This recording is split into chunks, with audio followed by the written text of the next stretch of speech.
ఒక ఏబీ ఫారాలు ఇవ్వాల్సినటువంటి నడ్డా గారు పురంధరేశ్వరి గారు చెప్పవలసిన విషయం, లేదా చంద్రబాబు నాయుడు గారు పవన్ గారు చెప్పవలసిన విషయం ఒక వ్యక్తి నాకే వచ్చేస్తుందని చెప్పేటటువంటి ప్రయత్నం ఇస్తే అసలు ప్రజాస్వామ్యం ఎందుకంటే అపహాస్యం ఉంటుంది. ఆయనకి సభ్యత్వం లేదా ఒక పార్టీకి కన్ఫైన్ అవ్వటం, ఒక సభ్యత్వానికి కన్ఫైన్ అయితే దానికి సంబంధించినటువంటి కొన్ని ప్రామాణికాలు ఉంటాయి తప్ప ఈ ప్రామాణికాలు లేకుండా మాట్లాడేదానికి విలువ ఉంటుంది, పార్టీలకి మీద గౌరవం ఉంటుంది. ఎవరు పడితే వాళ్ళు డిక్లేర్ చేసి నేను పట్టుకెళ్ళిపోతానంటే ఇది ఏమన్నా సంతలో కాయగూరలా పట్టుకెళ్ళిపోవడానికి నేను ఏ పార్టీ వచ్చినా నేనే, లేదా అన్ని నాదే, నా సొంతం అంటానికి ఇది ఎట్లా కుదురుతుంది?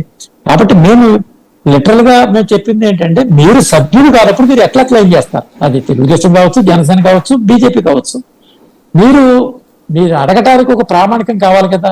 మనసా వాచా కర్మని ఈ పార్టీ ఈ క్షణాన మీరు సభ్యత్వం స్వీకరించాలి తప్ప అదేదో ఎవరి దగ్గరికి వెళ్తుందో సీటు వాళ్ళ దగ్గరికి వెళ్ళి కడువ కప్పుకు వస్తారంటే దానికి రేపు పొద్దున ఆటోమేటిక్ ఇంత అవకాశవాదం ఉన్నటువంటి వ్యక్తిని మీరు ఎలా ఎంపిక చేశారని పార్టీని తప్పుపడతారు.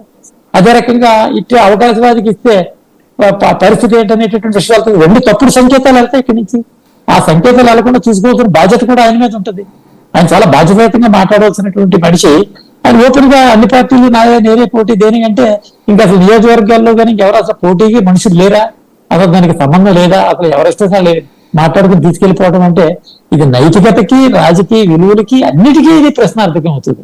ఈ రకమైనటువంటి ఆలోచన భావజాలాన్ని ఎంకరేజ్ చేసేటటువంటి పరిస్థితి ఎక్కడ ఉండదు. అయినా మేము కూడా చెప్పాం ఈ రకమైనటువంటి క్లైమ్స్ ఏదైతే చేస్తున్నారో ఆ క్లైమ్ ఎవరు చెప్పాలి? అది చంద్రబాబు నాయుడుకి చెప్పాలి, లేకపోతే పవన్ కళ్యాణ్ గారు చెప్పాలి, లేదా పురంధరేశ్వరి గారు చెప్పాలి, లేదా జాతీయులు మా పార్టీకి వచ్చి నేషనల్ పార్టీ కాబట్టి ఏ ఫార్మ్ ఇచ్చేటటువంటి నడ్డా గారు చెప్పాలి. మేము క్యాండిడేట్ ఇవ్వటానికి ఓపెన్ చేసి పెట్టామనే పాయింట్ అక్కడ చెప్పాలి. వారెవరూ చెప్పట్లేదు, మాట్లాడవలసిన వాళ్ళు మాట్లాడట్లేదు. ఈయన తనకు ఉన్నటువంటి ఆ మీడియా ద్వారా ఆయన ఆ మాట్లాడటం వల్ల ఆయన పలసలు అవుతున్నాడు, పార్టీలను బలహీనపరుస్తున్నాడు. అది చాలా రాంగ్ ఇండికేషన్ అవుతుంది. డెమోక్రసీలో అసలు సరైన విధానం కాదు అసలు. రాకుండా నేను ఎప్పుడు కూడా చూడలేదు ఇన్ని సంవత్సరాల్లో. నేను 77 కాడి నుంచి నేను ఈ యొక్క ప్రత్యక్ష రాజకీయాల్లో నేను పనిచేస్తా ఉన్నాను.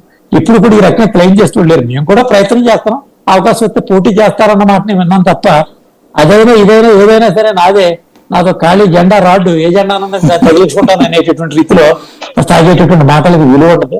దానివల్ల విలువలు తగ్గుతాయి. రాజకీయంగా ఆలోచన చేసుకోవాల్సిన పరిస్థితి కూడా ఆయనకు ఉంటుంది. రైట్. పురుషోత్తమ్ రెడ్డి గారు. సాగర్, బేసిక్ గా సత్యనారాయణ గారు సీనియర్ పొలిటీషియన్, వారు చెప్పిన విషయాలు పరిశీలించినప్పుడు ఇంకొంతకాలం ఈ పొత్తులో ఉన్నటువంటి సీట్ అడ్జస్ట్మెంట్ కొంత టైం పట్టే అవకాశాలు కనిపిస్తున్నాయి. ఎందుకంటే వారు చెప్పిన పాయింట్ చాలా విలువైన పాయింట్స్. ఎందుకంటే రాష్ట్రంలో అయితే వారు ఒక్క విషయాన్ని మర్చిపోతున్నట్టున్నారు. తెలుగుదేశం, జనసేన, బీజేపీ ఎందుకు పొత్తు పెట్టుకునింది? అసలు జగన్మోహన్ రెడ్డి లాంటి పవర్ఫుల్ వ్యక్తిని మేమైతే కొట్టలేము, మీరైతే కొడతారని కదా. అందువల్ల ఆడ ఓడిపోయే సీట్లు ఉంటే వాళ్ళు మీకు ఇస్తున్నారు. ఎందుకంటే మీరైతే బాగా కొడతారని వాళ్ళు నమ్మకం ఉన్నట్టుంది.